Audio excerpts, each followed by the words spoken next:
2026 is coming, and we've all started thinking about our plans for the new year. But if we're being honest, you probably set similar goals at the beginning of 2025 and couldn't follow through on most of them. That's completely normal because setting goals is easy. The real challenge is sustaining the actions that move you toward those goals. In this video, I'm going to share 5 effective methods that will help you enter 2026 in a stronger, more controlled, and more focused way. You might already be applying some of these methods. If so, congratulations, you're on the right path. But if even one of them is missing in your life, you'll see that after this video, you can move forward much more clearly and smoothly. If you're ready, let's start with the first step that will give you a powerful start to 2026. 1. Write your goals.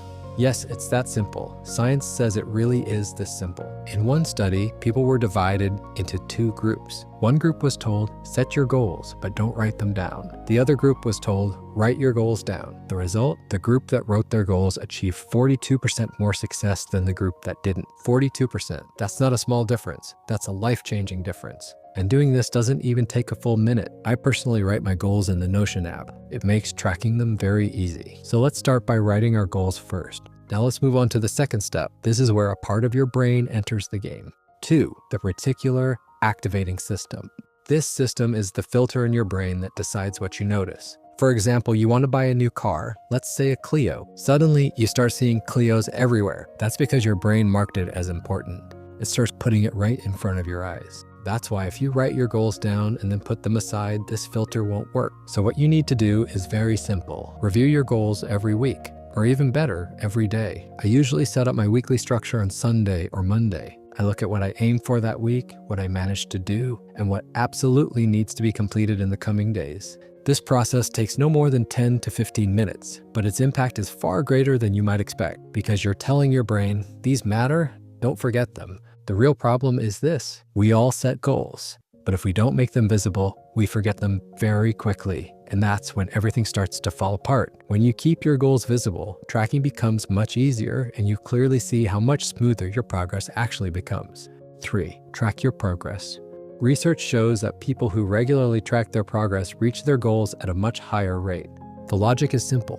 What you measure improves. How you track progress depends on the type of goal you have. For example, if your goal is weight loss, weighing yourself once a week is the most logical method, and it should always be done consistently. For most people, weighing in the morning on an empty stomach is the healthiest and most reliable time. In addition, you can use supportive apps to track your goals. For example, I use a smart scale. Every time I weigh myself, the results are automatically saved to an app. This allows me to clearly see which weights I've passed through, how much progress I've made, and during which periods I slowed down. The same logic applies to reading goals. I log every book I read into an app so I can track what genres I'm reading, what notes I've taken, and how far I've progressed. Tracking and recording something gives you a major advantage. If something isn't going well, you notice it early and can intervene immediately. If you don't notice it, you end up losing unnecessary time. That's why you should definitely choose a progress tracking method for yourself and use it consistently. 4. The 2-minute rule. When the thing you're aiming for is difficult, something that requires physical effort or long periods of focused work, your brain often starts generating excuses automatically. That's why the 2-minute rule, explained in James Clear's Atomic Habits, offers a genuinely powerful solution. The logic is simple. If going to the gym feels overwhelming, you tell yourself, I'll go for just 2 minutes. Instead of enlarging the action, you shrink it. You lower the barrier to starting. The same applies to reading. Thinking about reading 100 pages can feel heavy, but when you say, I'll read 10 pages, your mind becomes much easier to convince. And most of the time, that small start naturally pulls you into continuing. I even apply this to daily chores. When the kitchen is a mess, I tell myself, I'll just put 2 plates into the dishwasher. That small start usually turns into cleaning the entire kitchen, because once the brain starts, it doesn't like to stop. Momentum begins to build, so no matter what your goals are, definitely try the 2-minute rule. You'll notice that excuses decrease, and you'll start getting a lot more done. 5. Tie your goal to an identity. This is extremely powerful. In research studies, people are asked 2 different questions. Will you vote? And will you be a voter? People who are asked, will you be a voter, end up voting at a much higher rate. Why? Because identity drives behavior. For example, I will go to the gym is an action statement.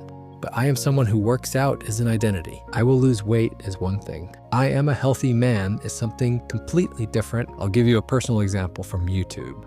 For a long time, I kept saying, I'm not really a YouTuber. But the day I started telling myself I am a YouTuber, creating content became much more natural. Because once you adopt an identity, you start doing whatever that identity requires. When you start applying these 5 steps, your chances of reaching your goals truly multiply. But there's a dangerous point that often gets overlooked: setting too many goals. Many people think this is motivating, but it actually does the opposite. It scatters your focus and makes progress harder. What really matters isn't having a lot of goals, but focusing on the right goal. It's not about searching for more motivation, but about building the right system. When you create a structure that is clear, simple, and actionable, your mind relaxes, and you move toward your goals with much stronger commitment.